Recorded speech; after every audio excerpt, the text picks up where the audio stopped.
Baiklah. Jadi pertama adalah mengapa cyber psychology ini penting sekali untuk kita bahas ya. Karena memang saat ini kan penggunaan teknologi sangat meluas ya dalam pekerjaan kita, dalam kehidupan kita sehari-hari.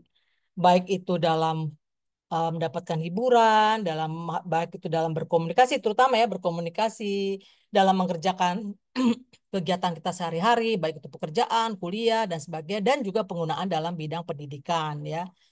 Kita juga bisa lihat dalam bidang bisnis tentu ya. Jadi banyak sekali atau sudah sangat meluas penggunaan teknologi pervasif artinya sangat meluas gitu ya.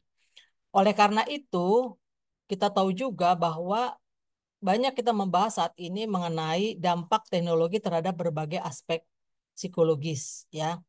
Ada apa namanya berhubungan dengan nanti kita akan bahas ya dalam identitas diri dan presentasi diri di dalam diri online ya yang menyebabkan sering sekali kita terperdaya oleh eh, lawan bicara kita ya sehingga karena dia anonimitas ya sehingga identitas dirinya tidak jelas sehingga kita kadang-kadang dapat tertipu atau terjebak pada suatu hubungan yang buruk gitu ya. Demikian juga kita sendiri juga mungkin mempresentasikan diri kita secara berbeda gitu ya karena kita mungkin ingin mendapatkan suatu pengalaman-pengalaman khusus atau ingin mengekspresikan diri dengan cara lain gitu ya. Kemudian juga dampak teknologi juga pada hubungan sosial dan pembentukan komunitas online. Saya rasa semua kita udah paham ya. Sekarang mendekatkan yang jauh dan menjauhkan yang dekat gitu ya. Hubungan sosial kita juga bisa berbeda. Mungkin dulu kita kurang banyak rekan-rekan, sekarang kita punya banyak teman yang meluas, berbagai komunitas kita ikuti, lintas lintas apa namanya level sosial ekonomi, lintas benua ya lintas profesi dan sebagainya. Nah, tapi dampak teknologi juga membawa pada berdampak pada kesehatan mental dan kesejahteraan digital ya. Kita tahu banyak terjadi adiksi ataupun misalnya depresi ya, apalagi kemudian perasaan narsistik yang berlebihan ya. Nah, itu juga merupakan dampak dari teknologi dalam hal ini digital ya. Tapi kita tidak bisa juga memungkiri bahwa dia berdampak positif juga terhadap pembelajaran dan kognisi ya. Apabila kita bisa memanfaatkan teknologi ini dengan baik, maka kita bisa mengalami self development gitu ya. Pengembangan diri pribadi nggak usah diajarin gitu ya, bisa belajar sendiri sebetulnya ya. Demikian juga pembelajaran juga menjadi bisa kita akses dari mana saja apabila kita memang ingin belajar ya. Kemudian yang dampak teknologi yang lain adalah perilaku antisosial dan cyberbullying ya. Ini termasuk dalam uh, nanti ya toxic disinhibition ya yang akan kita jelaskan nanti di belakang. Kemudian yang terakhir adalah implikasi praktis dalam desain teknologi, pendidikan, kesehatan mental dan kebijakan publik ya. Tentu seperti sekarang saatnya aja nih ya. Kita memberikan kuliah ya dengan adanya teknologi ini kita bisa melakukan berbagai macam cara presentasi kita juga bisa bahkan kita tahu ya kita bisa mendesain rumah kita hanya dengan melihat apa namanya YouTube atau Instagram gitu ya. Oke, omong-omong ini saya ngomong-ngomong sendiri ini yang lain mahasiswanya ada apa enggak ya?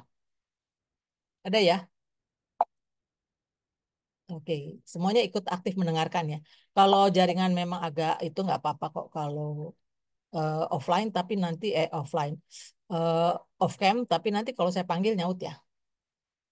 Oke, kita akan membahas topik bahasan kita pagi ini adalah tentang bagaimana dampak sosial. Memang dampak teknologi digital itu ya membawa transformasi sosial.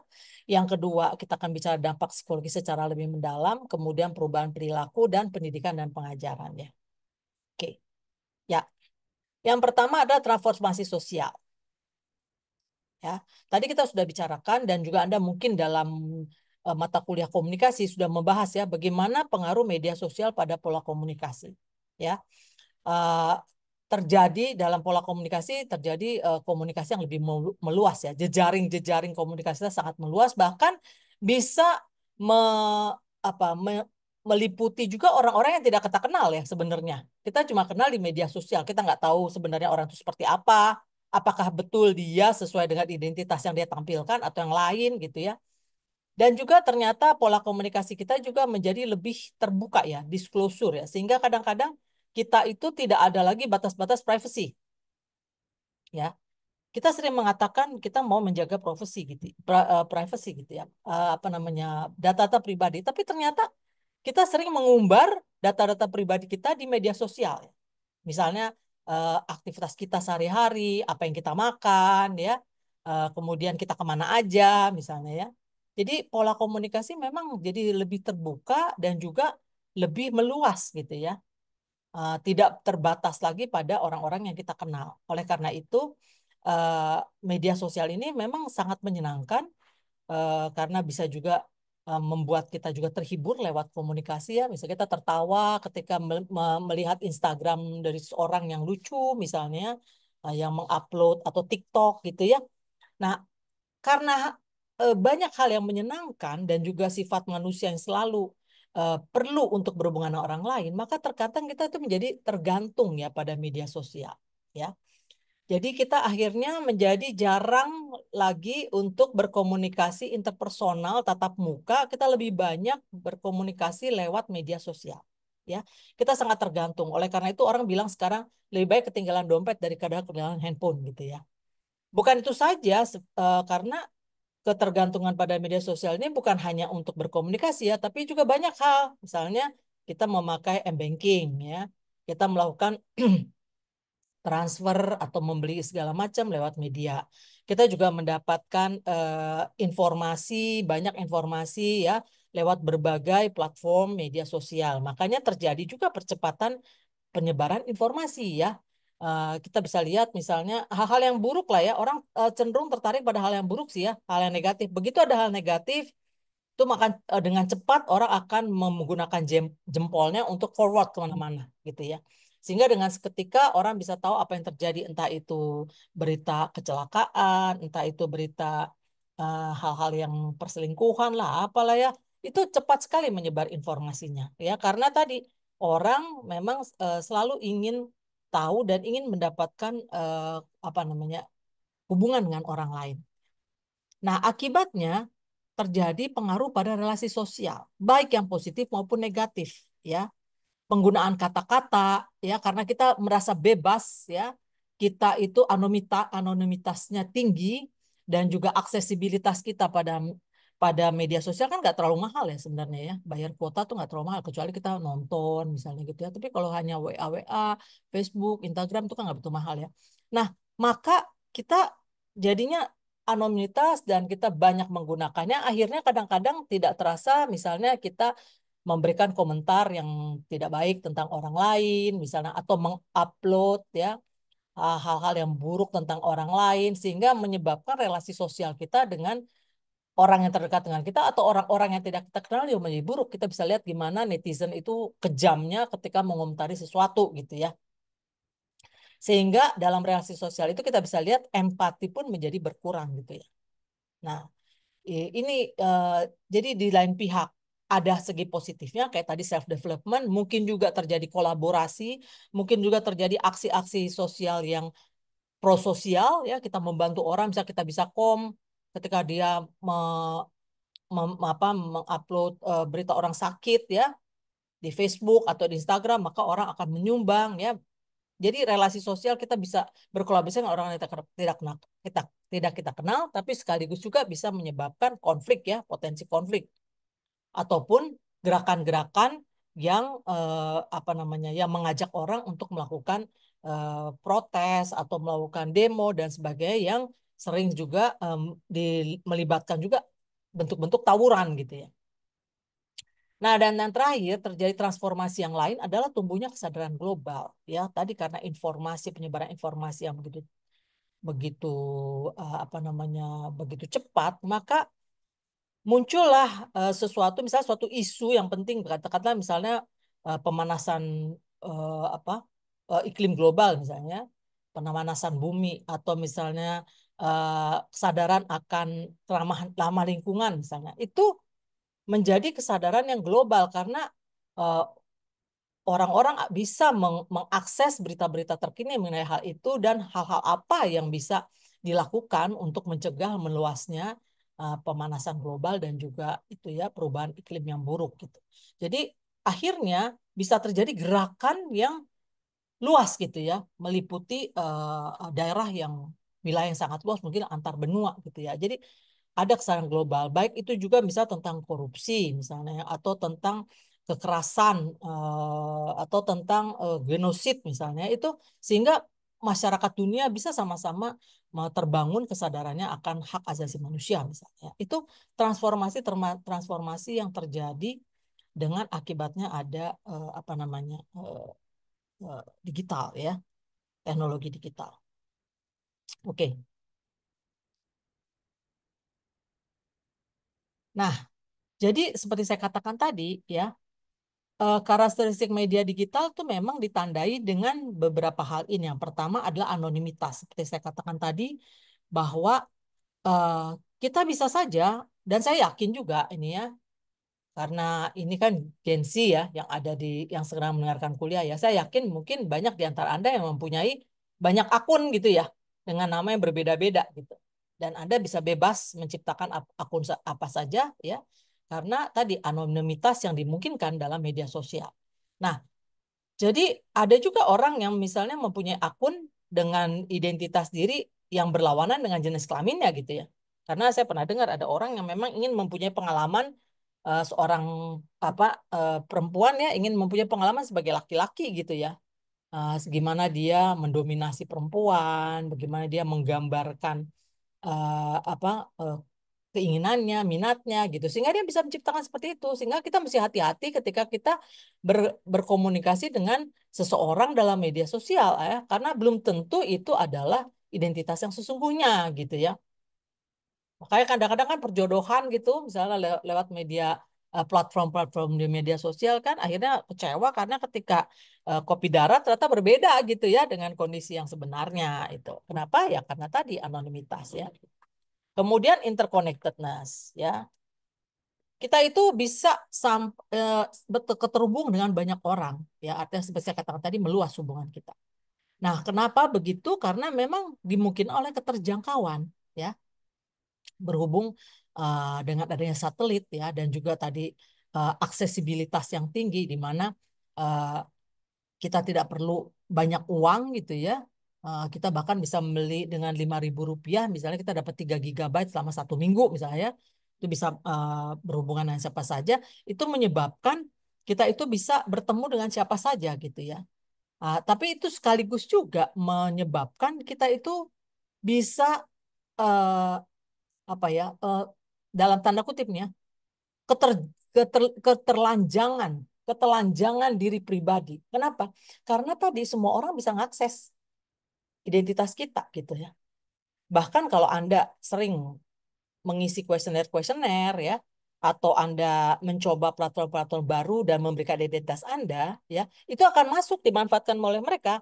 Kita kan kadang-kadang suka males ya baca di bawahnya tuh privatisasinya ya, kan itu kan suka dijelaskan gitu. Kita suka males, kita langsung oke oke oke aja. Padahal itu dia share data kita itu kepada pihak-pihak tertentu ya, bisa saja pihak-pihak itu yang tidak bertanggung jawab gitu ya, sehingga memanfaatkannya dengan kemudian membanjiri kita dengan iklan-iklan tertentu ya, karena dia mempelajari apa yang kita sukai, gimana gaya hidup kita dan seterusnya gitu ya. Nah, eh, ini yang dikatakan immediate gratification ya. Karena gini loh, eh, kita kan namanya manusia ya, itu kalau punya kebutuhan ingin cepat itu terpenuhi ya. Nah, oleh karena itu kita ingin cepat, misal bisa memanfaatkan berbagai macam platform atau aplikasi ya di media sosial. Sehingga tadi kita ya aja semuanya, suruh kasih data, tanggal lahir, lalalala, kita kasih semuanya. Nah, dibilang kan free gitu ya, free. Padahal sebenarnya mana ada sih yang free gitu ya? Mana ada yang free sebenarnya? Nah, jadi karena kita ingin cepat mendapatkan tadi ya akses kepada hal tersebut, maka kita bebas aja, kita nggak periksa lagi di mana polusinya di bawah itu ya, apa perjanjian yang harus kita sepakati gitu ya. Nah, akhirnya apa tadi data kita menjadi bisa diakses oleh siapa saja, ya. Nah, kita kan sekarang kan sebenarnya kan misalnya waktu dulu ya, kita tuh kan kalau mau makan kita mesti pergi ke warung ya. Kalau sekarang kan enggak, makanannya datang ke kita. Dan itu mana sih manusia yang nggak suka ketika dia mendapatkan sesuatu dengan lebih mudah dan cepat gitu ya. Tapi tanpa kita sadari, untuk mendapatkan itu, kita kan harus memberikan data kita kan.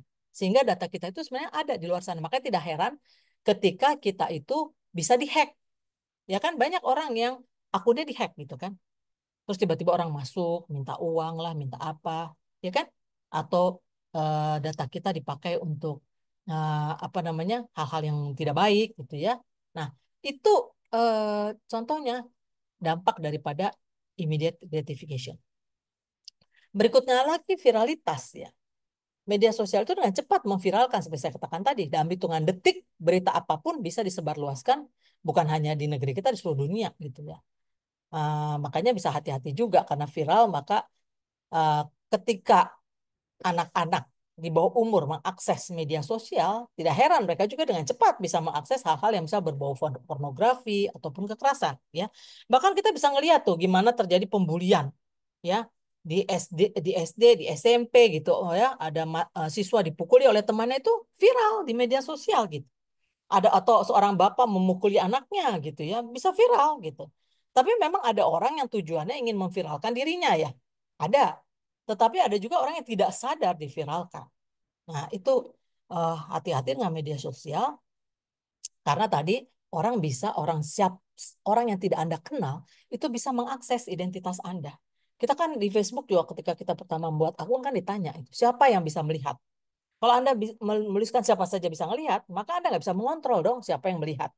Ya, nah, dan kemudian berikutnya adalah karakteristik media sosial juga adalah komunikasi berganda simultan. Apa maksudnya?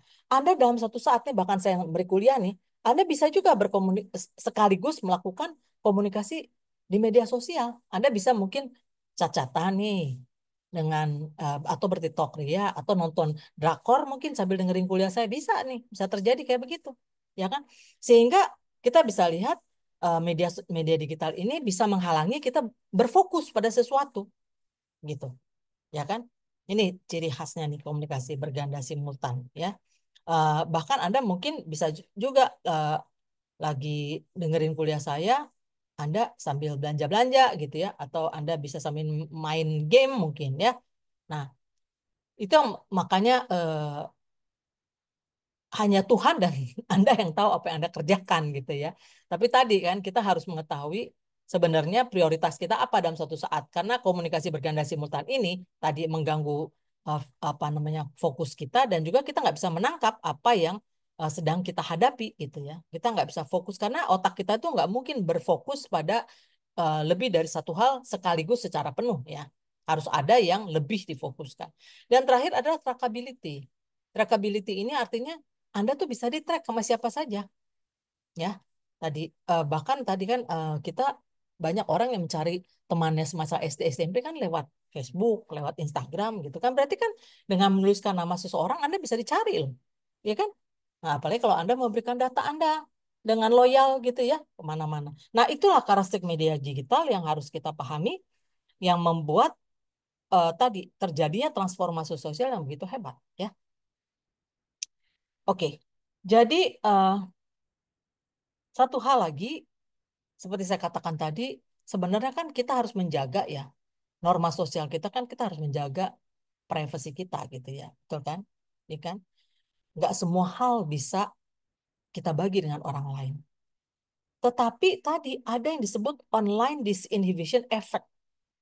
Online disinhibition effect. Kalau inhibition kan menghambat ya. Kalau disinhibition justru bukan menghambat, melepaskan gitu ya. Jadi ada efek seperti itu, sehingga ada orang-orang yang menjadi berbeda saat di dunia maya gitu. Ya, tadi misalnya dia sering apa namanya men-share misalnya perasaan-perasaan dia, ya, emosi dia setiap hari, ya, kekesalan dia pada orang lain, kemarahan dia pada orang lain, atau sebaliknya dia jatuh cinta, atau misalnya hubungan dengan kekasihnya, atau misalnya apa namanya pemikiran-pemikiran dia yang mungkin berlawanan dengan tren ataupun banyak hal ya. Karena ya itu tadi dia eh, kadang-kadang karena tadi ya anonimitas dan juga tadi aksesibilitas yang begitu mudah itu membuat orang jadi tidak sadar sebenarnya sudah membuka hal-hal yang sangat pribadi dalam dirinya. Dan bahkan sehingga ketika kita kan kalau berhadapan dengan orang ya dalam dunia nyata ya, itu kan kita memperhatikan nih gerakan tubuhnya ya. Kalau misalnya gimana tatapan matanya, apakah tuh orang seneng nggak dengar cerita kita, atau apakah dia tertarik, atau dia bosan gitu ya. Itu kan bisa kita lihat. Tapi kalau di media sosial kan nggak bisa kita lihat, sehingga kita tidak tahu apakah orang itu senang atau tidak mendengar berita kita, mendengar, melihat atau membaca apa yang kita tampilkan gitu ya. Nah, tapi kan oleh karena itu kita tadi bebas kita mengukar apa saja, apalagi kalau kita pakai akun-akun yang berbagai akun yang berbeda gitu ya. Nah, sehingga kita bisa menjadi sangat berbeda di dunia nyata, maya gitu. Saya mengamati itu kalau misalnya saya kumpul-kumpul dengan teman-teman ya semasa kuliah atau semasa SMA. Kalau di media sosial nampaknya mereka sangat iya disinhibition ya, cerita apa saja, kemudian mengatakan hal-hal yang lucu atau men-share segala macam. Tapi ketika kita ketemu kopi darat gitu ya, kumpul sama-sama, dia pendiam gitu. Sama sekali tidak tampak apa yang dia share selama ini gitu ya. Kata-kata bijak, semua itu nggak ada. Dia diam, banyakkan diam. Sebaliknya, orang-orang yang memang karakternya ekstrovert, girang ya biasa aja ketika kopi darat sama seperti itu ya. Jadi ini yang dikatakan online disinhibition effect ya. Ini juga bisa dimanfaatkan oleh orang-orang yang memang susah mengekspresikan diri dalam dunia nyata gitu ya.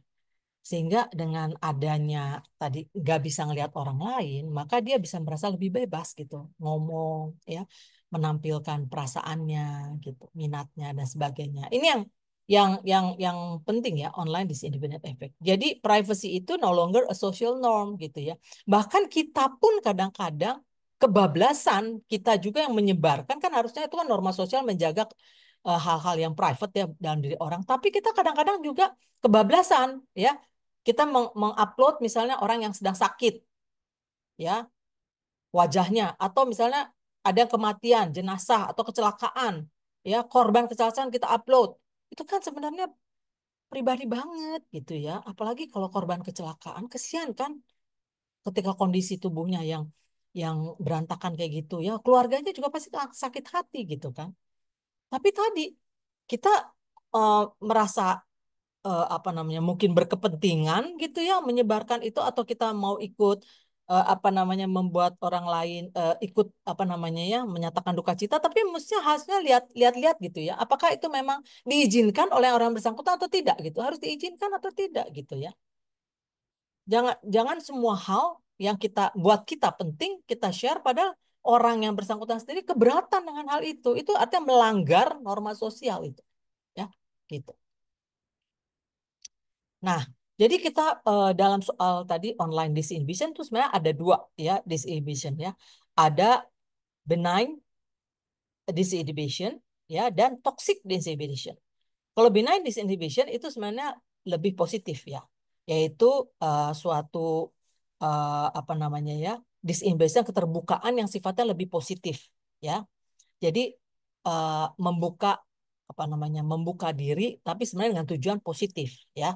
Misalnya ingin ingin berkumpul dengan komunitas yang sama minatnya ya, ataupun ingin menggalang hubungan yang positif gitu ya. Bahkan bisa juga di situ prosocial behavior juga ada tuh ya di benign disinhibition ya.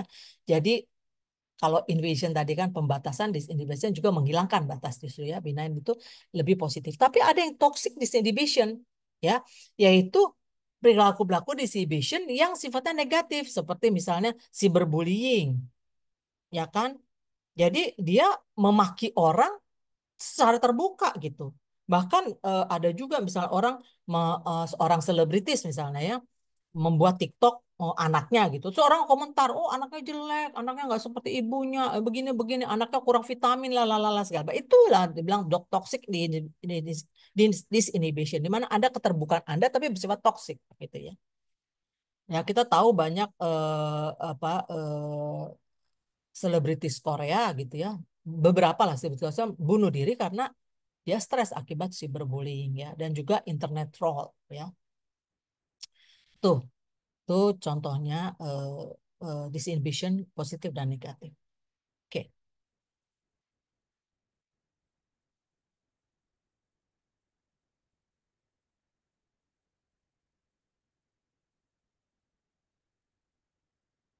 oh, sorry.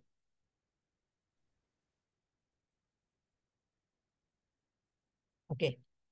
Nah, jadi saudara-saudara, tadi kalau kita katakan bahwa batas batas-batas komunikasi itu kan menjadi sangat luas ya, sehingga orang bisa menampilkan apa saja ya yang ingin dia tampilkan gitu ya, yang menyebabkan kadang-kadang terjadi dampak pada orang yang bersangkutan maupun orang-orang yang membaca ya, membaca atau mengakses apa yang dia tampilkan. Nah, kita mengenal nih, ini topik yang ketiga ya, topik bahas yang ketiga nih. Dampak psikologis pada akibat dari penggunaan media sosial. Yang pertama adalah gangguan mental dan emosional. Ya.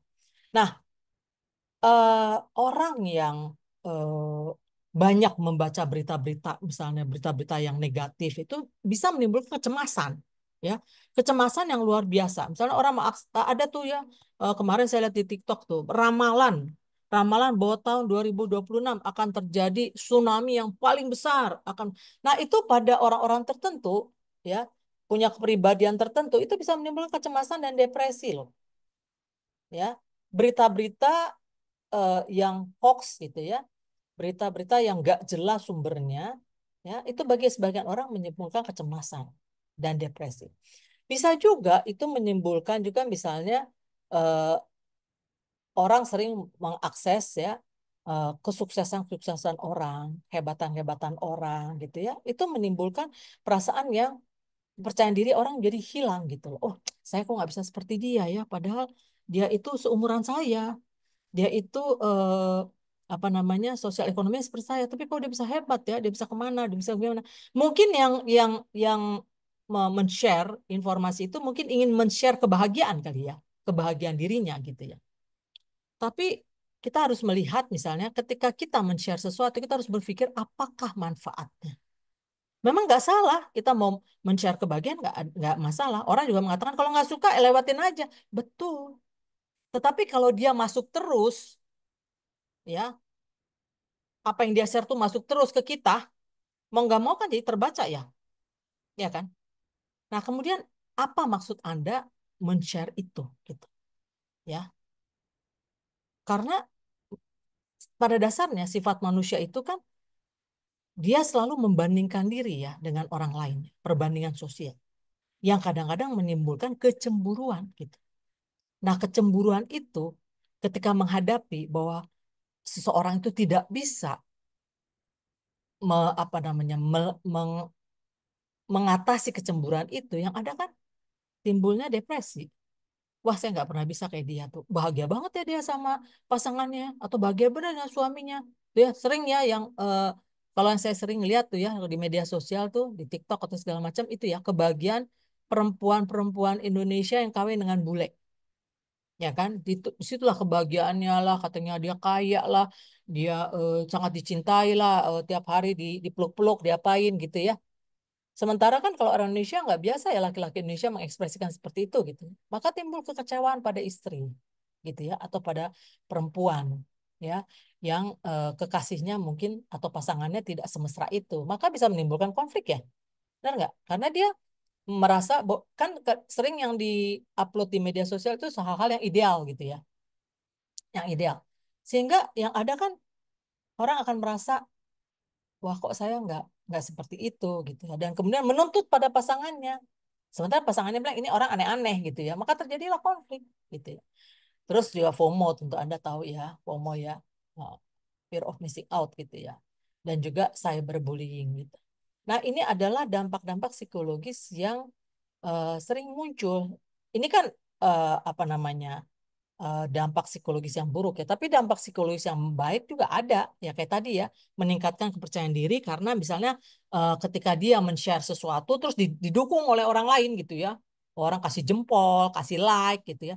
Kadang-kadang juga memang ketika seseorang men-share sesuatu tapi nggak ada yang kasih jempol, nggak ada yang kasih like gitu ya, terus dia kecewa, kenapa orang nggak ada yang gitu ya, sehingga kemudian dihapus gitu ya. Orang kan selalu butuh dukungan gitu. Jadi ketika nggak ada, nggak pernah ada yang mendukung, maka kecewa gitu, sedih ya. Nah itulah bagaimana dampak ya media sosial ini kepada perasaan-perasaan atau aspek psikologis individu.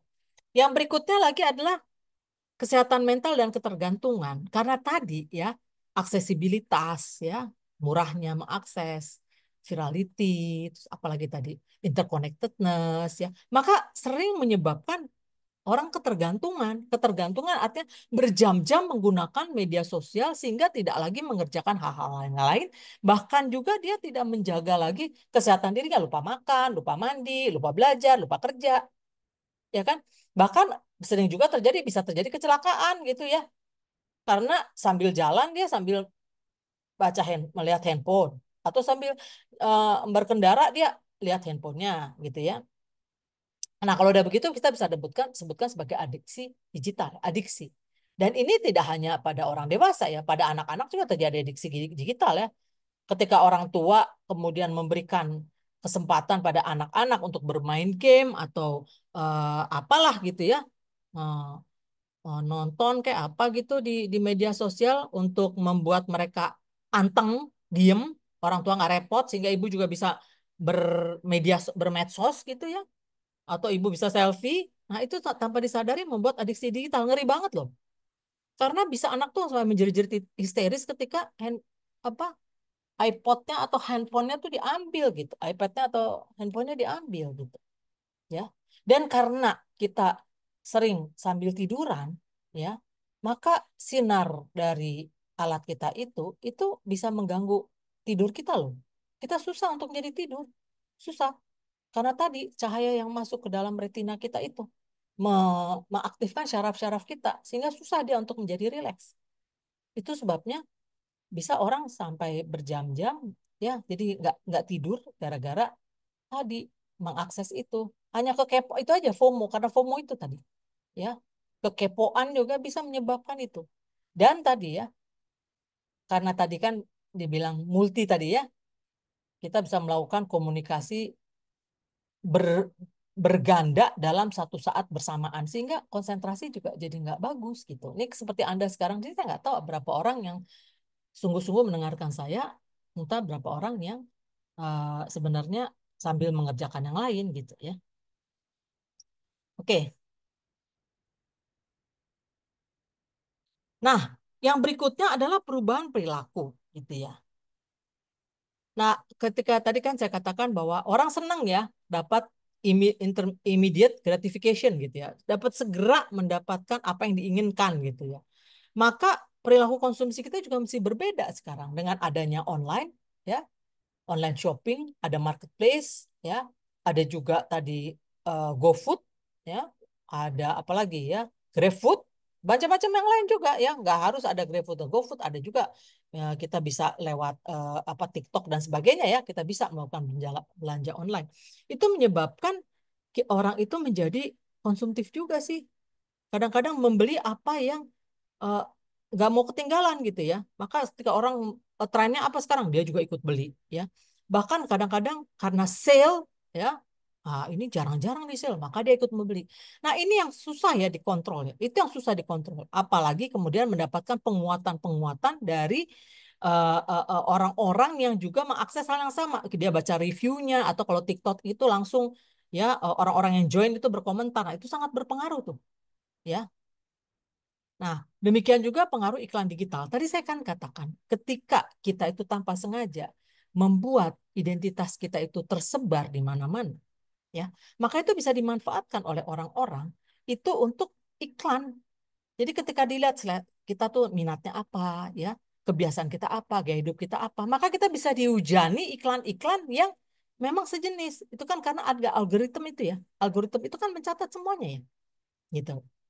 Nah, sehingga ya memang buat orang-orang tertentu mungkin menyenangkan. Misalnya dia suka apa namanya iklan-iklan tentang fashion misalnya, maka akan masuk fashion macam-macam gitu. Kalau dia bisa kontrol diri sih nggak apa-apa. Tapi kalau dia jadi belanja tanpa terkontrol, apalagi kemudian ada pay later gitu ya, wah itu akhirnya orang bisa berhutang banyak itu nggak sanggup bayar hutangnya tuh, ya. Nah, ini yang perubahan perilaku yang bisa kita lihat ya. Orang juga jadi malas masak karena tadi ya bisa makanan bisa datang ke kita dan makanan itu kita nggak usah capek-capek, nggak usah capek belanja dan segala macam. Tapi kita nggak tahu kan sebenarnya nilai gizinya seperti apa, bagaimana apa namanya higienisnya, apa sebenarnya komposisi di dalamnya, gitu kan ya, ya kan? Nah, jadi dalam segi satu hal memang jadi praktis ya. Apalagi misalnya sering nih kalau misalnya kita apa namanya ada aktivitas kebetulan sementara di rumah mau ada acara nggak sempet nih kita ya udah pesan aja lah online gitu ya cepat datang nah seketika bisa memenuhi keinginan kita tapi sebenarnya ya kita tuh udah kehilangan keintiman kita ya sebetulnya ya kan akan mungkin di antara Anda juga ada yang misalnya kangen masakan ibu gitu ya sekarang ibunya udah males masak karena misalnya lontong bisa beli gitu ya gado-gado bisa beli online gitu ya GoFood gitu. Opor juga bisa. Jadi kita kangen sama masakan ibu. Ibu juga dia bilang, ah udahlah malas lah. Mama kan ntar mau ada ini lagi, Zoom-Zooman dengan teman. Atau mau kopi darat nih, mau pertemuan nih sama komunitas online gitu ya. Sehingga dia juga kesibukan-kesibukannya banyak, sehingga mungkin dia tidak sempat lagi, dia juga masuk dapur. Maka dapur menjadi jarang juga digunakan ya. Bisa jadi. Mungkin masih ada juga ya menggunakan. Dan juga kadang-kadang ya, dengan ngeliat online, orang ingin mempraktekkan ya mempraktekkan di rumah gitu ya. Maka merubah gaya hidup dan kebiasaan gitu ya. Tadinya orang nggak makan-makan keju, ya nggak makan-makan daging, tapi karena sering mengakses masak memasak ya di online, maka kemudian dia jadi semuanya dikejuin gitu ya, pakai mozzarella semuanya gitu ya. Maka apa yang terjadi? Gaya hidup kita menjadi tadi ya eh, apa namanya? Jadi nggak jelas gitu ekspresinya ya, apa namanya macem-macem gitu. Nah, kemudian juga kebiasaan-kebiasaan kita menjadi berubah gitu ya. Nah, kemudian tadi kan saya katakan juga tadi bisa multiple ya komunikasi digital. Jadi multitasking digital. Jadi kita punya kebiasaan tadi tidak bisa berkonsentrasi dalam bisa nggak bisa berfokus dalam mendengar sesuatu. Nah, satu hal lagi juga yang menarik sebenarnya dengan gaya hidup perubahan perilaku yang terjadi ini penggunaan aplikasi kesehatan ini sebenarnya ada positifnya juga ya kita bisa melihat, kita bisa mempelajari gimana sih sebenarnya misalnya olahraga yang tepat untuk menghilangkan misalnya osteoporosis misalnya ya, atau untuk menurunkan berat badan atau sebaliknya menaikkan berat badan. Kemudian banyak ya, dan itu bisa diakses dengan gratis ya. Tapi ada tadi hati-hati kalau gratis kita kasih data kita tuh ya. Misalnya kita pengen diet dalam 1 bulan ingin turun 5 kilo misalnya. Nah, mari ikut saya nih learn more gitu. Terus dia minta data kita tuh. Di situ tuh yang hati-hati, harus hati-hati ya. Tapi ada juga aplikasi kesehatan misalnya YouTube misalnya ya. Ada tuh olahraga-olahraga yang bisa kita tiru ya. Mulai dari saya sering tuh menggunakannya misalnya nggak bisa olahraga keluar karena saya biasa berenang kan tuh nggak bisa keluar maka saya bisa tuh olahraga cuma berjalan di dalam rumah, tapi jalannya tuh macam-macam gerakannya gitu ya. Selama 30 menit, selama 45 menit, 5 menit. Saya juga bisa mempelajari gerakan-gerakan renang yang baik sebenarnya. Sehingga saya bisa mengoreksi gerakan-gerakan renang saya selama ini gitu. Itu bagus juga ya. Jadi ada hal-hal yang baik juga, tapi sebalikus tadi juga bisa gaya hidup yang dikatakan tadi apa konsumtif ya, dan kebiasaan-kebiasaan yang justru tadi kurang baik gitu. Jadi ada positif ada negatifnya. Asal yang penting kan kita sadar gitu ya. Ini kan kita dalam kuliah ini kita memberikan kesadaran gitu. Gimana Anda memanfaatkan agar perubahan perilaku yang terjadi itu lebih pada positif gitu ya, tidak merugikan Anda. Gitu.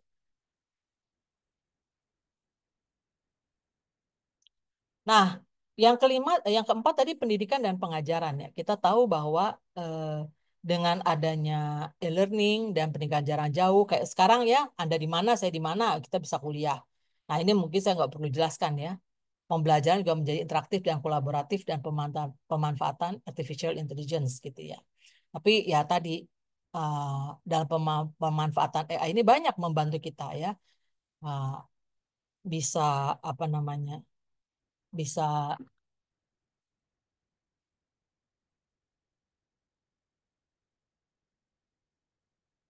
ya ampun. Bentar ya. Kok jadi hilang saya?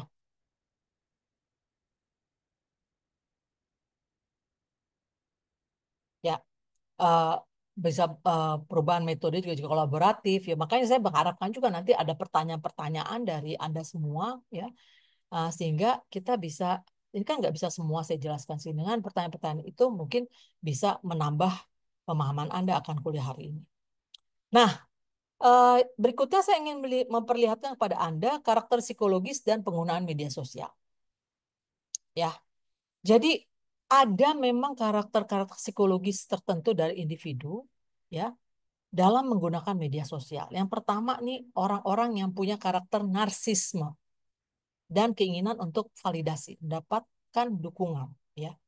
Nah, itu ternyata ada penelitian menunjukkan ada korelasi antara sifat narsistik dengan frekuensi kita berselfie ya dan men-share-nya di media sosial gitu ya. Ada orang yang setiap hari loh selfie wajahnya gitu close up loh. Ada loh. Deket banget. Nah, ini kita bertanya ya, tujuannya apa? Nah, mungkin dia ingin validasi bahwa oh, dia cantik gitu. Dia kelihatan cakep gitu ya. Keren gitu. Jadi memang tujuannya untuk mendapatkan likes, komentar positif dan validasi eksternal ya. Sehingga itu akan membuat dia makin senang. Jadi kalau Anda memberikan jempol atau likes ya atau tanda hati merah misalnya gitu ya kepada orang-orang yang melakukan selfie, maka dia akan membuat dia tambah semangat loh. Ya kan? Apa itu namanya? Sekarang ada apa? FB Pro ya. Nah, itu kan juga tergantung berapa banyak yang likes ya, gitu ya. Seperti yang saya katakan tadi, ada pasangan-pasangan campuran Indonesia dan bule itu yang sering mengakses eh, kemesraan-kemesraan antara suami istri gitu ya di media sosial. Itu tentu ingin kita bertanya-tanya nih, apakah betul seperti yang katakan dia share share kebahagiaan atau sebenarnya adalah kecenderungan narsisme dan validasi gitu. Karena apa yang di media sosial belum tentu sama dengan kenyataan kan ya. Yang kedua adalah untuk menambah harga diri gitu. Karena saya tadi kan katakan orang selalu ingin membandingkan dengan orang lain gitu, ya. Jadi eh, untuk meningkatkan rasa percaya diri, maka dia menampilkan versi ideal ya, versi ideal dirinya ke ada orang lain ya. Kadang-kadang kasih lihat gitu gimana pasangannya memberikan hadiah pada dia pada hari ulang tahunnya gitu ya. Terus banyak hal-hal yang menunjukkan versi ideal dari seorang pasangan atau versi ideal dari seorang perempuan, kesuksesannya atau bagaimana dia cantiknya tampil gitu ya. Nah, ini dapat memicu perbandingan sosial tadi ya. Orang orang lain misalnya tadi menimbulkan kecemasan dan depresi ya. Kok saya nggak bisa kayak dia gitu ya. Nah, jadi ini sebenarnya eh, kecen- sebenarnya orang mengakses ya versi ideal ini sebenarnya untuk menutupi insecurity dia. Bisa ya. Nggak semua memang, tapi bisa kecenderungan pribadi yang saya bilang insecurity, kecemasan dan depresi. Ya, tapi juga bisa sekaligus untuk membangun dukungan dan meningkatkan rasa percaya diri, ingin mendapatkan validasi tadi ya. Nah, berikutnya lagi karakter psikologis yang lain adalah adanya orang-orang yang memang mempunyai kecemasan sosial. Saya katakan tadi ya, sulit berhubungan dengan orang lain di dunia nyata. Ya, sehingga padahal semua orang kan butuh ya terhubung sama orang lain. Maka dia menggunakan media sosial ini untuk memenuhi kebutuhannya terhubung. Ya, karena dia merasa aman dan nyaman berinteraksi dibandingkan kalau dia tatap muka. Ya sebenarnya ada positifnya juga ya bagi yang punya kecemasan sosial. Tapi masalahnya jangan sampai dia tergantung berlebihan ya karena ketergantungan berlebihan mengakses terus tadi kan dia ngelihat orang lain yang hebat-hebat ya cantik-cantik mesra-mesra kaya-kaya maka bisa justru memperparah kecemasan sosialnya ya dalam situasi dunia nyata. Nah, berikutnya karakter psikologis yang berikutnya adalah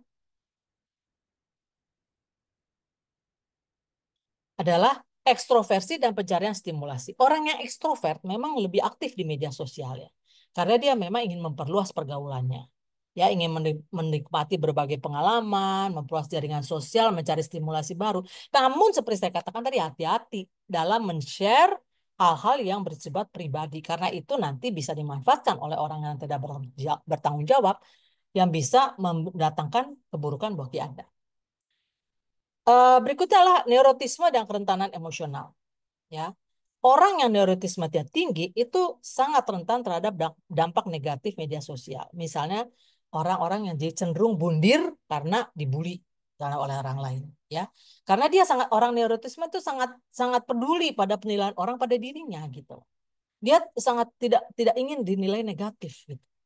Ya, jadi ketika ada komentar yang negatif ya atau dislike gitu ya atau ledekan-ledekan pada dia ya, maka dia akan langsung merasa depresi, cemas yang bisa mendorong terjadinya bundir ya.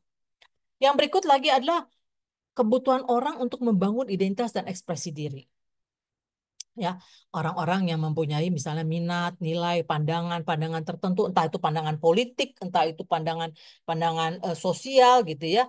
Ya, nah dia membutuhkan dukungan orang lain untuk mendapatkan tadi identitas diri mereka. Mungkin ingin dianggap sebagai seorang yang pandai misalnya, atau orang yang bijak, atau ini kadang-kadang gitu dia membuat pernyataan-pernyataan, dia sering men-share quotes-quotes yang bagus ya atau misalnya di lain pihak mengkritik-kritik pemerintah atau mengkritik pihak-pihak tertentu ya atau membuat meme dan segala macam itu ingin membangun identitas dirinya. Kadang-kadang ada juga yang misalnya melucu gitu ya, melawak gitu. Macam-macam sih ya.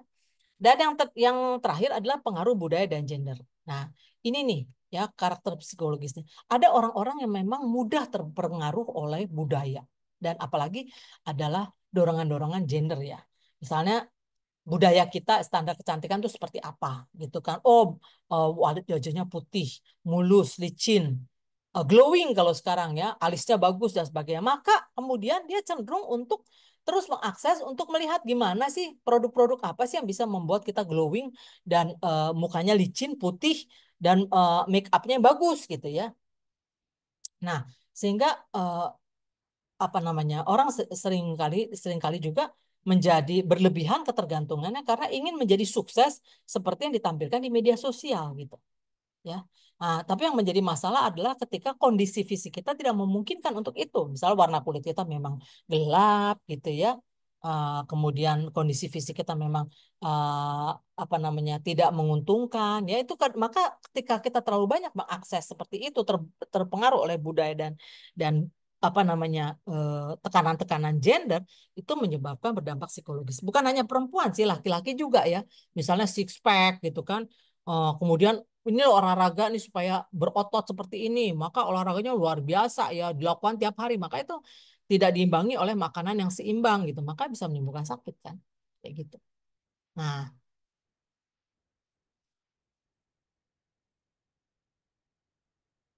yang terakhir adalah bagaimana kita mencegah supaya kita tidak terkena kejahatan cyber gitu ya. Yang pertama tentunya meningkatkan literasi digital. Itulah perlunya, makanya salah satu juga apa yang saya share pada pagi ini ya. Kita harus paham tentang digital safety. Ya, bagaimana kita men-share information, data, dan juga kita harus tahu media literasi juga. Ya, bagaimana tuh masing-masing platform atau aplikasi-aplikasi itu seperti apa itu? Karena kita tahu bahwa jejak digital itu nggak pernah bisa terhapuskan. Orang bisa mencari kan tadi accessibility tadi kita tahu ya. Dan data kita itu bisa tersimpan, susah dihapus gitu, ya kan? Nah, jadi hati-hati ketika Anda men-share misalnya ponakan Anda share wajahnya atau Anda sendiri misalnya ya. Maksudnya sih lucu-lucuan tapi ya itu sangat pribadi gitu ya. Nah, kemudian Anda harus paham tentang digital security ya. Gimana Anda menjaga misalnya kayak Anda punya inovasi mungkin ya Nah, Anda punya kreasi-kreasi sendiri gitu. Nah, itu hati-hati juga karena kalau Anda share maka Anda bisa dipakai oleh orang lain ya. Plagiat-plagiat, Anda harus bisa menjaganya juga ya. Termasuk juga Anda harus mempunyai penguasaan teknis ya. Bagaimana Anda bisa mengamankan ya hal-hal yang perlu diamankan gitu ya. Misalnya jangan men-share apa namanya apa namanya data-data Anda seperti misalnya orang kan kadang-kadang memotret apa namanya ya tiket pesawat gitu tanpa sadar kan di situ juga ada data Anda tuh Anda pergi kapan ya. Nah, nanti bisa Anda orang tahu oh Anda nggak di rumah tuh bahaya tuh ya kan. Nah, atau misalnya Anda men-share apa namanya tanpa sadar misalnya Anda memberikan password Anda gitu ya itu bahaya. Terus paham soal pentingnya menjaga digital identity ya. Jadi dalam berkomunikasi, berkolaborasi dan participation, hati-hati menjaga identitas Anda gitu ya. Nah, karena tadi ya bisa jadi identitas Anda dipakai oleh orang lain, dia dimanfaatkan secara negatif. Itu kan ngehack kan begitu ya. Itu makanya dulu ada pengalaman ya waktu COVID-19 ya. Itu peduli lingkungi itu sempat juga ada salah satu bagiannya tuh yang ternyata bocor. Itu kan bisa dimanfaatkan. Orang jadi tahu sakit kita apa, ya kan? Kecemasan kita apa, sehingga nanti di kemudian hari kita bisa dibanjiri dengan iklan-iklan dari dia, atau misalnya kita bisa dipakai data kita untuk hal-hal lain yang tidak yang akan merugikan kita, ya. Dan yang terakhir adalah menjaga digital well-being, ya. Jadi pakailah digital ini untuk membangun diri ya. Lewat pengajaran, lewat mengajar, belajar dan juga self development ya. Karena tadi kalau kita juga terlalu menjaga privasi kita ya, maka kita nggak bisa memanfaatkan juga memang ya media sosial ini karena kita terlalu keep gitu ya privasi kita. Tapi tadi kita boleh menggunakan, tapi hati-hati tadi ya sadar akan safety-nya, security-nya, dan identitasnya gitu ya. Jangan pada semua ini juga kita share gitu ya. Kita juga mesti sama juga di handphone gitu ya. Hati-hati menyimpan sesuatu. Kalau misalnya tidak sengaja handphone kita misalnya lagi masuk perbaikan, di situ ada password kita, ada nomor rekening kita, itu bisa bahaya. Begitu juga di laptop kita ya. Kita harus bisa menjaga karena bisa juga file-file kita tuh kita kasih password sehingga orang nggak bisa mengakses dengan mudah gitu ya. Oke. Nah, itulah sedikit Ibu Ratri mungkin yang bisa saya share sehingga kita bisa berdiskusi sekarang. Makasih. Baik, terima kasih Bu Mala sudah memberikan insights pada kita yang mengenai cyber psychology sesuai dengan kondisi saat ini ya dengan perkembangan teknologi digital tentu banyak pengaruh ya bagi kehidupan kita. Silakan para mahasiswa yang hadir di sini boleh bertanya dengan memberikan simbol raise hand atau bisa langsung saja.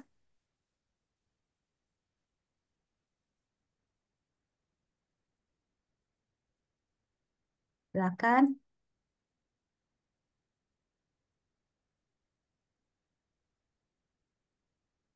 Baik Ibu, sebelumnya perkenalkan nama saya Kayla dengan NIM 3119. Saya izin bertanya, jadi kan tadi ada beberapa jenis ya Bu kalau di sosial media, salah satunya itu yang misalnya kita suka upload karena mungkin eh, dengan apa ya, narsistik gitu ya Bu. Nah, saya ingin bertanya, kalau misalnya di aplikasi TikTok itu seringkali ada banyak head comment yang berulang di konten yang sama. Itu Mm-mm. sama komennya sama dan ternyata ada fenomena di mana orang-orang itu sengaja melontarkan head comment yang sistemnya berulang itu ternyata untuk mendapatkan atensi seperti like atau komen yang banyak. Dengan dia head comment, dia ingin mendapatkan banyak notifikasi dari orang-orang gitu. Padahal dia tahu itu sebenarnya tidak bagus gitu. Nah, itu sebenarnya apa yang terjadi dengan orang-orang itu? Kenapa mereka menginginkan notifikasi yang sebenarnya itu buruk juga gitu untuk mereka? Itu kenapa ya, Bu? Ya, oke. Apakah Ibu Ratri saya langsung jawab, Pak? Kita tunggu berapa pertanyaan dulu? Langsung saja, Ya, oke. langsung dijawab. Ya, terima kasih Kaila. Itu menarik ya pertanyaannya dan juga mungkin fenomena yang unik ya. Jadi justru dia dengan memberikan komen-komen negatif itu ingin dia di eh, dibalas oleh orang lain gitu ya. Tadi saya katakan Kaila, kan ada orang juga yang mencari identitas diri ya. Ya, jadi orang-orang yang memang tidak tahu bagaimana cara, misalnya dia mau men-share apa, dia nggak punya sesuatu hal yang bisa di-share, ya, dia nggak punya suatu hal yang bisa dibanggakan misalnya, maka dia caranya dengan seperti itu, dia mengeluarkan komen-komen yang hate, nanti orang akses, orang merespon dia, terus kan orang pengen tahu siapakah dia, kan gitu kan ya, orang akhirnya apa namanya, avatarnya dia kan dipencet gitu, itu orang masuk kan pengen lihat dia, akhirnya kan banyak orang yang view dia kan, padahal dia misalnya nggak punya sesuatu hal yang cukup berharga untuk dia share ke orang lain, tapi demi mendapatkan identitas diri dan ingin mendapatkan tadi viralitas gitu. Jadi tidak semua memang komen negatif itu memang sungguh-sungguh ditujuan untuk memberikan negatif, tapi bisa juga untuk membuat orang lain mengakses dia. Banyak sih caranya. Caranya orang-orang itu memang untuk mendapatkan tadi ya apa namanya, pengakuan atau mendapatkan dukungan dari orang lain. Bisa dengan hal-hal yang positif, bisa hal-hal dengan negatif gitu ya. Tapi tergantung kepada kepribadian orang tersebut. Ya, orang-orang yang tadi mempunyai kecemasan sosial, yang tadi saya katakan di dalam apa pergaulan sehari-hari, dia sulit ya melakukan apa namanya berkomunikasi dengan orang lain. Lewat media sosial dengan bebasnya dia bisa memberikan komentar apapun dan bisa juga mendapat keuntungan direspon oleh orang lain atau bahkan didukung oleh orang lain. Misalnya kayak sekarang ya saat ini saya melihat banyak sekali TikTok-TikTok yang berhubungan dengan pemerintahan misalnya, ya kan? Terus ada yang mengkritik pemerintah. Terus ternyata didukung oleh banyak orang. Bilang, oh ya benar, emang begini, emang begitu gitu. Itu kan membuat dia mendapatkan apa namanya pengakuan ya, benar nggak? Mendapatkan pengakuan dan dia merasa mendapatkan keterhubungan, mendapatkan komunitas. Makanya kalau kita masih ingat ya dulu ada apa tuh namanya cebong dan apa itu dulu zaman dulu tuh? Cebong dan kampret ya. Apa sih? Iya, cebong dan kampret. Cebong dan kampret. Itu kan orang-orang yang memberikan respon-respon negatif akhirnya bergabung menjadi komunitas tertentu yang mempunyai pandangan yang sama, minat yang sama. Tercapai itu. Yang mungkin di dunia nyata orang itu nggak berani ya berkumpul dengan orang-orang tersebut gitu karena mungkin jaraknya juga, mungkin juga ya banyak hal yang menghambat. Tapi dengan di situ dengan dia ternyata ada banyak orang mendukung negatifnya, terjadilah dia rasa percaya diri yang lebih baik dan juga tadi pengakuan dan juga dukungan gitu kepada dia. Jadi memang kepribadian orang tuh macam-macam ya. Ada yang merasa bangga men-share hal-hal negatif tentang dirinya, tapi ada juga orang yang eh, justru ingin memperlihatkan hal-hal yang positif saya tentang dirinya. Itu memang kepribadian orang. Makanya sekarang kita sebagai orang-orang yang apa namanya mengakses TikTok dan sebagainya macamnya harus hati-hati ketika memberikan komentar gitu ya, harus hati-hati kira-kira dampaknya seperti apa dan apa yang Anda harapkan dari komentar yang Anda berikan gitu. Begitu Kaila kira-kira, apakah menjawab? Baik, Ibu sangat menjawab. Terima kasih. Iya, kasih. Oke, silakan yang lain. Tadi sudah terjawab ya, Kayla ya. Silakan.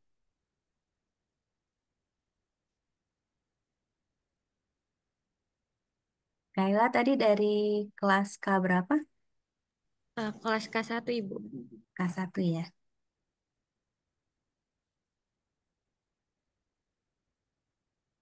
Ayo yang lain, supaya bisa nambah nilai. Oke, ada Syakira Putri Oktia Ramadhani. Silakan, Ok. Mana sih tadi? Saya kiranya hilang. Iya, Syakiranya hilang. Oke, Ibu mungkin mohon maaf sebelumnya tidak bisa on cam karena kendala jaringan. Ya, Terima kasih juga untuk Bu Nurmala atas penyampaian materinya yang sangat jelas dan juga menarik. Di sini saya Sakira Putri Okti Ramadan dengan I390 dari K2. Izin bertanya, sebenarnya lebih ke penasaran aja. Kadang kan kalau misalnya ada kasus gitu, sekarang kan biasanya suka diviralkan di media sosial ya Bu. ya, Misal kayak kalau kejahatan-kejahatan yang ada di kampus, di Manifest gitu. Cuman sekarang-sekarang ini entah sudah menjadi lumrah atau bagaimana, kadang tuh netizen di komentarnya tuh selalu membongkar identitas si pelakunya ini, walaupun pelakunya emang istilahnya nggak apa-apa dikenakan sanksi sosial, tapi tuh kadang ada netizen yang berlebihan untuk mengupload identitas-identitasnya, baik itu identitas pribadi, keluarga, teman, sampai nama sekolah, sampai dia menemukan akun-akun ataupun foto-foto si pelaku bersama teman-temannya yang si teman-teman ini sebenarnya tidak ada hubungannya dengan Hubungan. si kasus ini gitu kan. Setahu saya tuh itu istilahnya tuh doxing kalau nggak salah kan, dan tidak bisa dibenarkan juga gitu untuk menyebarkan identitas seperti ini. Nah, kadang ada beberapa pihak yang dirugikan juga dari perilaku si netizen ini. Kira-kira perilaku yang netizen itu lakukan sebenarnya untuk memberi sanksi sosial tapi terlalu berlebihan ini termasuk ke cyber psikologi, dan kira-kira menurut Ibu tuh harus ditanggapi seperti apa ya Bu? Karena kadang ada aja yang udah diingatkan kayak untuk tidak menyebarkan, tapi kadang si orang yang ini tuh malah jadi keras kepala gitu, kayak merasa diri dia itu benar. Mungkin menurut Ibu gimana ya cara menanggapi orang-orang yang suka menyebarkan identitas secara bebas begitu saja? Terima kasih, Bu. Terima kasih Zakira pertanyaannya. Suatu yang menarik. Tadi saya lupa menjelaskan. Ketika Anda men-share identitas Anda, foto-foto Anda ya di media sosial, itu foto-foto teman Anda juga ikut di-share, Syakira. Jadi identitas yang Anda berikan itu akan membuat jaringan juga ke teman-teman Anda semua. Makanya tadi dibilang accessibility seperti itu. Jadi bukan identitas Anda ada, tapi semua teman Anda. Makanya Anda harus menyadari itu. Karena kita kadang-kadang foto barengan ya. Terus gitu kan dikasih nama tuh. Jadi orang bisa ngakses tuh. Ini si apa namanya, ini siapa, ini siapa, ini siapa gitu kan. Nah, sehingga tadi algoritma akan mencatat itu. Maka dia pun bisa masuk ke dalam mengakses teman-teman Anda. Maka nggak mengherankan tadi itu ketika ada orang yang mungkin ingin mendapat sanksi sosial, bisa mengakses ke semua teman-temannya. Itu yang mesti kita sadari, Syakira. Memang itu suatu tindakan yang berlebihan. Tapi kan saya tadi katakan kan, orang kan kadang-kadang karena dia punya akun yang palsu gitu kan ya, fake akunnya, maka dia kan bisa dengan bebas menghakimi orang karena dia punya kecenderungan agresivitas ya. Karena kan agresivitas bisa dimunculkan lewat media sosial karena di dunia nyata itu kan dilarang ya menurut norma, misalnya menyerang orang, mempermalukan orang dilarang. Sementara di media sosial karena Anda anonim dan aksesibilitasnya itu mudah, maka Anda bisa memuaskan kecenderungan agresivitasnya. Itu memang tidak baik. Oleh karena itu, sebenarnya untuk mencegah itu hati-hati kita dalam men-share sesuatu, Syakira. Karena tadi identitas kita akan membawa seluruh identitas teman-teman kita juga sampai keluarga kita. Gitu. Ya, kan kalau saya lihat tuh kalau orang share foto, kadang-kadang wajah orang-orang yang lain tuh dikasih nama juga. Gitu. Nah, itu Syakira aja apa yang dikemukakan Syakira itu sebenarnya adalah suatu contoh bagaimana identitas diri kita itu bisa juga membawa identitas seluruh teman-teman kita yang sebenarnya nggak ada hubungan dengan apa yang kita lakukan. Gitu. Makanya kalau orang Barat ya, itu suka nggak suka dengan itu apa namanya di di video-videokan. Orang bisa marah tuh kalau Anda di luar negeri memvideokan terus ada wajah dia nggak suka gitu. Soalnya nanti bisa dia ikut masuk ke dalam ini Anda gitu loh, identitas dicari gitu. Karena dia berada pada tempat yang sama dengan Anda. Malah tuh ada kemarin saya baca, mungkin Anda juga baca ya, ada selegram yang diceraikan oleh suaminya ya karena suka me, apa men-share-share men-share-share foto suaminya dan kehidupan keluarganya gitu. Iya, itu saya kira justru saya tadi lupa menjelaskan itulah salah satu bahayanya gitu. Tapi kita kan gimana kita bisa mencegah agresivitas orang? Yang harus kita lakukan adalah justru tadi mencegah jangan sampai kita itu melakukan hal-hal yang tidak baik terus kita share di media sosial sehingga kita akan diserang orang dan juga jangan terlalu banyak men-share data-data pribadi gitu yang bisa tadi jadi membawa juga data-data identitas teman Anda. Itu kan apa foto-foto kita di ini juga di apa namanya di handphone kita juga kan bisa masuk ya ke media sosial juga ya. Kita izinkan Facebook misalnya mengakses apa itu namanya foto-foto kita di handphone. Nah, itu gimana tuh? Kan bisa masuk tuh semua tuh foto teman-teman kita semuanya. Itu kita kira Syakira. Oke, Ibu, berarti mungkin lebih ke pencegahan kita lebih berhati-hati aja ya Iya. dalam bermedia Mm-mm. sosial. Karena orang Makasih, jahat Bu. itu banyak. Orang jahat itu banyak di media sosial itu. Iya kan?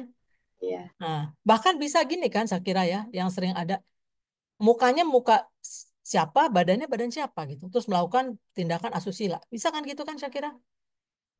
Mungkin karena terlalu banyak foto kita di media sosial sehingga dimanfaatkan. Dan juga sekarang hati-hati loh, ada CCTV. Jadi dimanapun kita berada bisa aja kita ketangkap CCTV. Terus kemudian disebarluaskan beritanya. Gimana kita mencegah itu?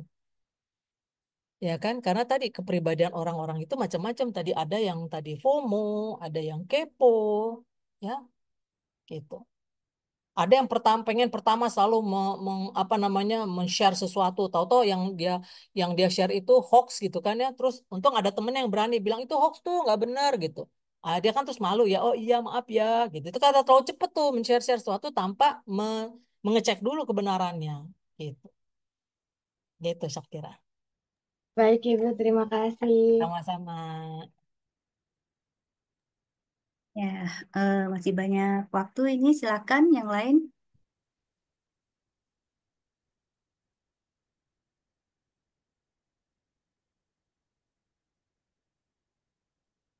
dari K3 belum nih? Bu, saya mau nanya. Ya, Yang silakan. ini, Ya, perkenalkan Ibu, nama saya Ivana.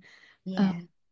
saya penasaran, Bu, dari sekian banyak yang Ibu tadi jelasin, tapi kalau misalnya Ibu sendiri implementasinya gimana ya, Bu? Karena kan sekarang kan kita nggak bisa menutup kemungkinan untuk kita share semua itu kan, Bu. Kayak misalnya Zoom aja nih. Zoom aja kita kayak pasang foto. Bisa sih nggak pasang foto.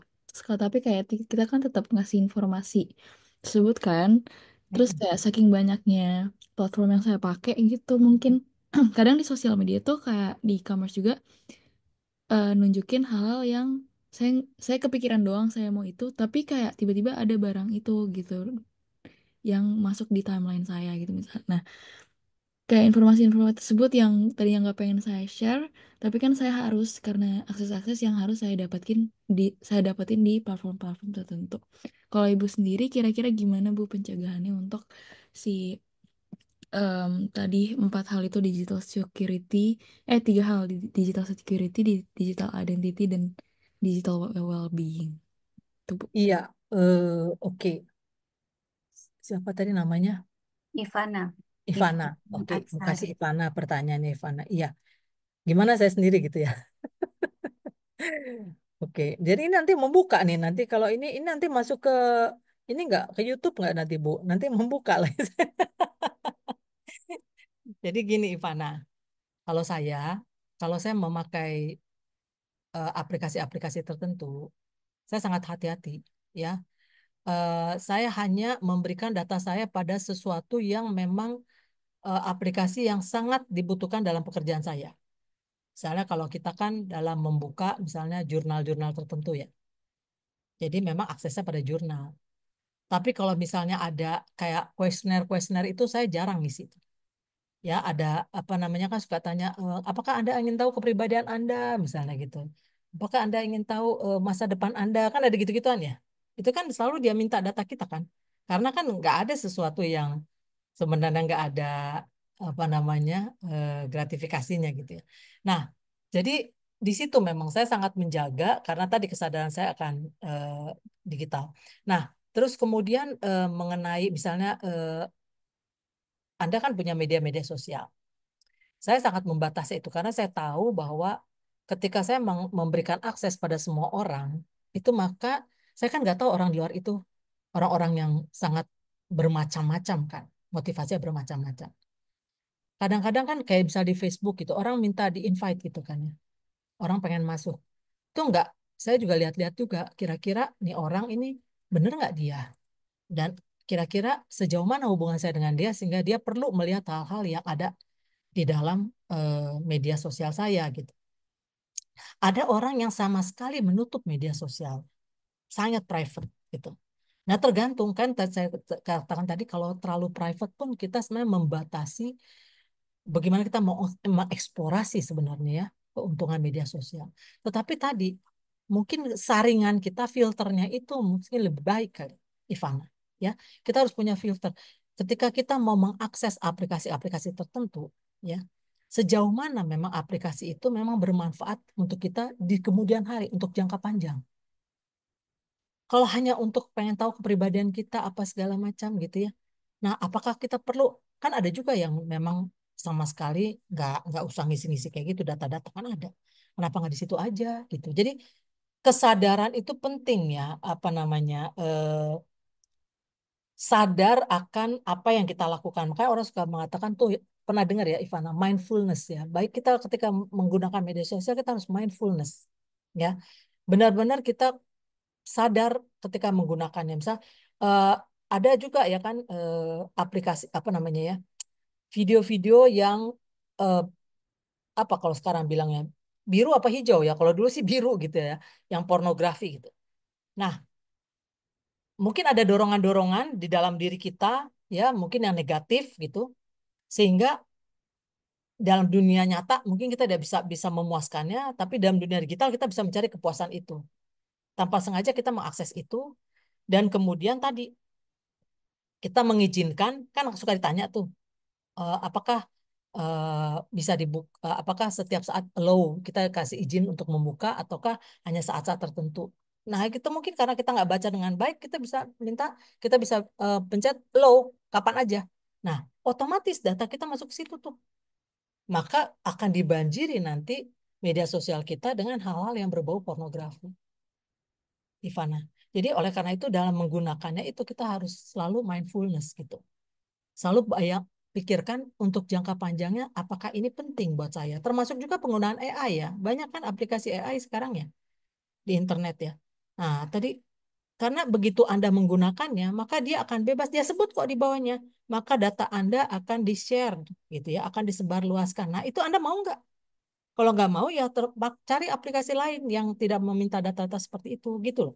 Jadi baca dengan benar setiap kali, jangan dengan mudah. Saya sih begitu orangnya gitu. Dan juga tadi eh, saya tidak terlalu suka untuk men-share hal-hal yang sangat pribadi, misalnya eh, apa namanya eh, anggota keluarga saya misalnya, ya paling hanya satu atau beberapa hal, hanya sedikit lah mungkin setahun kali cuma satu kali atau gimana ya.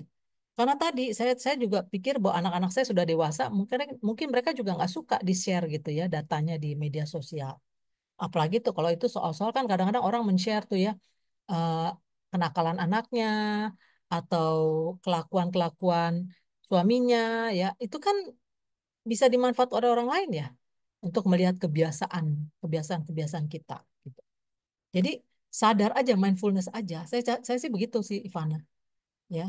Jadi saya lebih banyak memang menggunakan media sosial itu untuk tadi self development ya, mempelajari sesuatu, men-share jurnal gitu. Tapi aplikasi-aplikasi tidak terlalu banyak saya gunakan gitu.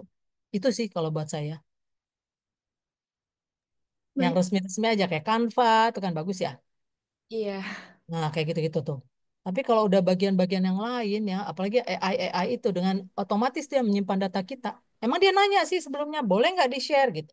Nah, kalau Anda nggak baca dengan baik ya, otomatis begitu Anda pakai, Anda langsung di-share informasi Anda.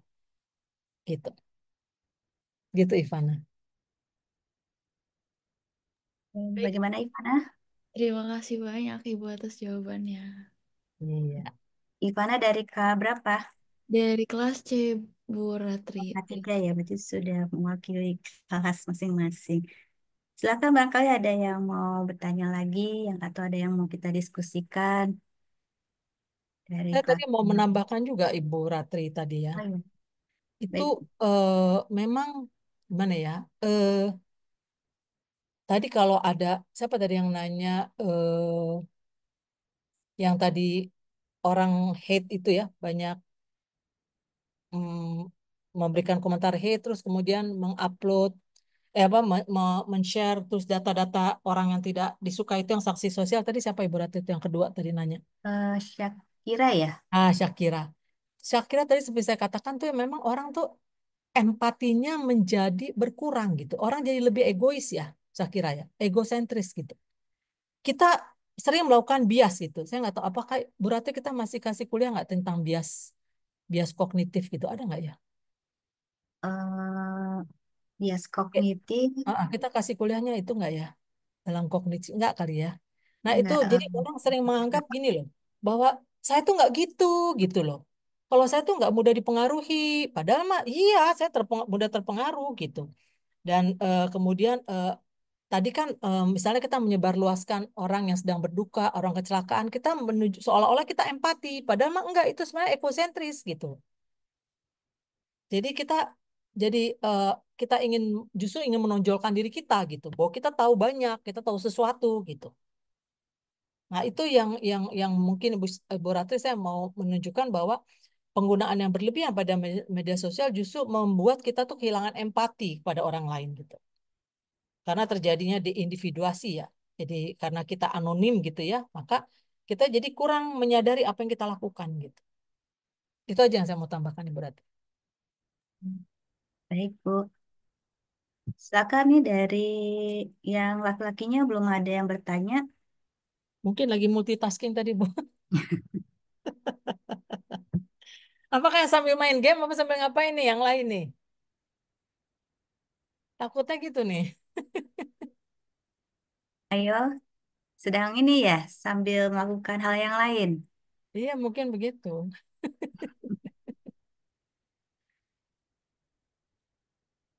Tidak ada yang respon. Coba kalau Irfan tuh, Irfan Firmansyah, ada nggak orangnya? Ada Ibu. Nah, coba Irfan, gimana kamu memanfaatkan media sosial? Coba ceritakan. Baik Bu. Kalau dari saya sendiri sebenarnya saya bukan tipikal orang yang suka berkomentar di dunia maya gitu ya Bu ya. Tapi saya tuh lebih tipikal sebagai penikmat aja gitu. Jadi sebenarnya kalau dari sosial media yang sering saya pakai tuh ada Instagram, TikTok. Hanya dua itu sih yang sering saya pakai gitu. Dan kalau untuk dari segi Instagram, saya lebih banyak tuh untuk apa ya, keperluan kayak posting Twibbon, terus juga kadang juga suka apa ya, ngupload apa ya, Instagram Story kayak gitu. Terus kalau TikTok tuh saya sebagai hiburan aja sih Bu, karena kan kalau TikTok itu media banyak konten-konten selain konten hiburan juga kan ada konten edukasi gitu. Jadi kalau saya sih lebih sering pakai dua itu dan jarang untuk berkomentar sih. Paling saya suka memposting ulang atau meng-like aja gitu sih, Bu. Hmm. Apa yang mendorong Irfan untuk nggak berkomentar? Misalnya ada lucu banget, Kalau misalnya lucu gitu TikToknya, kenapa nggak komentar? kalau dari saya sendiri sebenarnya lebih ke ya udah gitu aja sih, Bu. Jadi kayak apa ya? Nggak yang Apa kamu takut diketahui orang mengakses itu? terkadang terkadang kalau ada memang konten yang kayak aduh kalau saya komen kayaknya temen saya ngeliat gitu. Kadang kayak gitu juga. Hmm. Tapi kalau semisal lucu banget, saya lebih baik nge-share Ibu. Jadi langsung nge-share ke temen, bukan ke komentar gitu. Iya, iya benar. Ya jadi emang ada rasa ya, kekhawatiran kita ya kalau kita misalnya ada di satu TikTok tertentu gitu ya. Memang ada TikTok tertentu misalnya TikToknya itu ada nih ya apa namanya siapa sih itu namanya karmakologi apa ya? Yang laki-laki itu ya yang Iya Ibu ada. itu kan ya. Itu kan suka itu laki-laki yang suka baju perempuan ya. Kadang-kadang lucu banget gitu ya. Tapi kalau kita mau ikut follow dia gitu ya, mau follow dia kan kayaknya agak sungkan juga gitu ya. Ya memang gitu. Jadi ada juga rasa kekhawatiran kita tadi ya mengganggu identitas identitas kita jika kita memfollow sesuatu gitu. Karena memang di media sosial kita tujuannya ingin membangun identitas diri yang positif sih ya, ya kan? Sehingga ketika ada TikTok-TikTok yang kira-kira agak menyimpang dari norma, kita takut untuk diketahui orang bahwa kita ada di situ juga memfollow dia gitu. Gitu kan ya. Iya, terima kasih Irfan. Gimana yang lainnya? Sama-sama. Pengalaman yang lainnya? Ada nggak yang pernah dihack akunnya coba? Ada nggak? Gimana ceritanya tuh?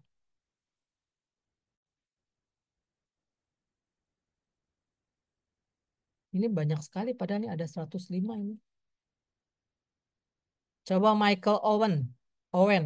Michael Owen apa Owen? Ini ada nggak? Michael Owen ada nggak? Halo? Nggak ada orang ya, Ibu? Bu Ratri nggak ada orangnya ini. Mana Michael Owen? Halo Michael Bu, kayaknya. ada Bu. Mana? Ini coba kamu, Oh, ada. Pak, coba on cam coba. Mohon maaf Bu, jaringan saya lagi lelet. Kalau saya bilang sih kamu lagi ngantuk, ya nggak? Iya betul, itu juga alasan saya. Iya, kayak gitu. Kenapa kamu tadi nggak dengar dong? Kami sampai tidur dong.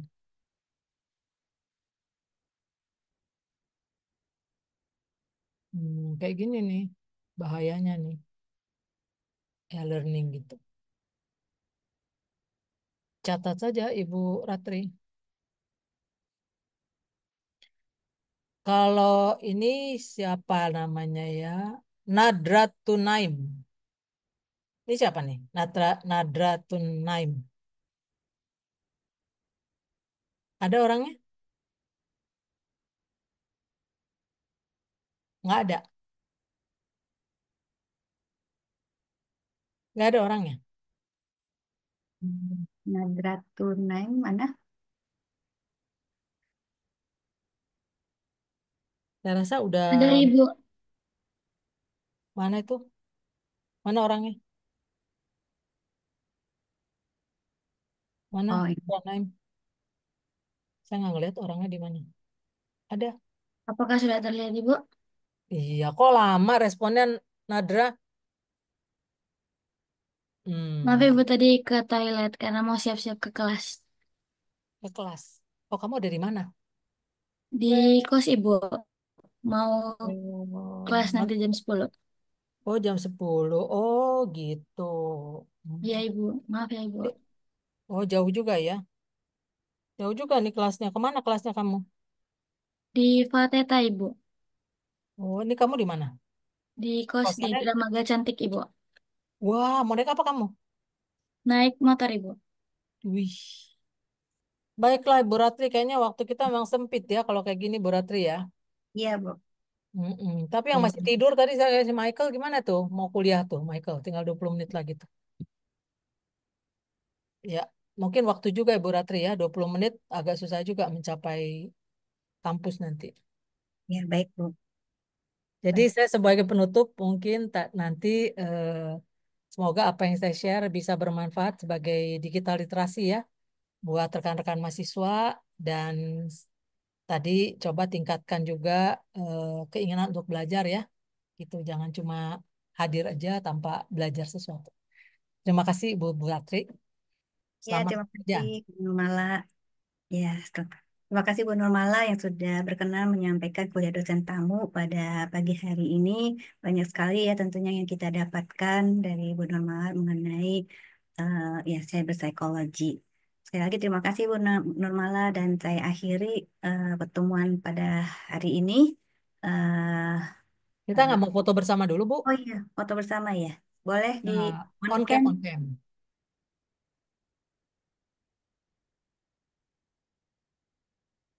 Ini ada 4 layar ya. Tapi kayaknya 5 deh. Oh, 4. Semuanya 1, 2, 3. Oke, layar kedua 1, 2, 3.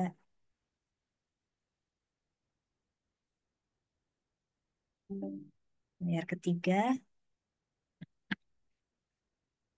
3. Layar terakhir, wah, layar terakhir off cam semua. Oke, baik, saya akhiri. Terima kasih sekali lagi Bu Nurmala. Selamat siang. Wassalamualaikum warahmatullahi wabarakatuh. Ya, terima kasih Bu Ratri. Salam buat semua. Selamat belajar. Terima kasih. Terima kasih, Terima kasih Bu. banyak Ibu. Terima kasih, Bu. Terima kasih banyak Ibu. Terima kasih Bu. Terima kasih Bu. Ya. Terima kasih Ibu. Oke, izin pamit.